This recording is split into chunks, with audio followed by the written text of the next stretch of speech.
So where now for Yemen? Well, Simon Mabon is Senior Lecturer of International Relations at Lancaster University and joins me now. Simon, good to have you with us. So observers are going to be deployed to oversee the ceasefire in Hodeidah. Is this monitoring, do you think, going to help preserve the truce? I hope so, because the stakes are obviously incredibly high in Yemen. We've all heard the numbers about the number of people who were on the brink of starvation, who were in dire need of humanitarian aid. And I think that observers and UN mediators are absolutely essential in making sure not only that the ceasefire holds, but that there is this broader move towards a diplomatic process. We know that there are a number of spoilers involved in Yemen. We know that the range of actors is huge. There is a really complex situation playing out on the ground across Yemen and in Hodeidah especially. And so it's contingent, it's reliant on having this UN mediator, this UN observer force that's in Yemen to try and keep things at a calm, stable level, to try and take the sting out of it if it does escalate. It's that mediatory force that is absolutely essential to any token of lasting peace.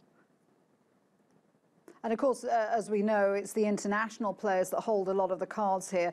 Is there an indication that both the Saudis and the Iranians are now more open to a political solution after 4 years of a war that has extracted a very high cost?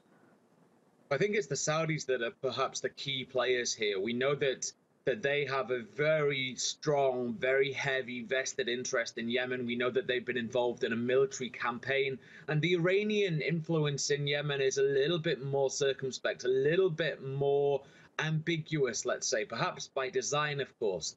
But in light of the fallout from the Khashoggi affair and international condemnation of Saudi Arabia's behavior, and the court of public opinion, if you will, has begun to swing away from Riyadh. There's growing concern about the kingdom's behavior. And I think Yemen is the arena within which this is all starting to play out.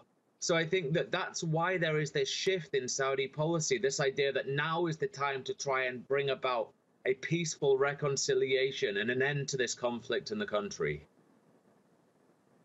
So we've had some confidence-building measures. There's been an agreement on a prisoner swap. We have this ceasefire currently in place in Hodeidah, which hopefully will improve the humanitarian situation. But there are a number of steps to go through now, aren't there, including the withdrawal of forces from both sides from Hodeidah in the next 3 weeks.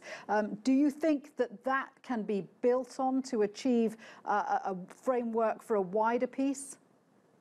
I certainly hope so, and I think that what Martin Griffiths is doing is the right thing. He's taking things step by step, small step by small step, trying to build confidence, trying to build trust, not only in him as an individual, but in the other, in the different parties involved in the conflict.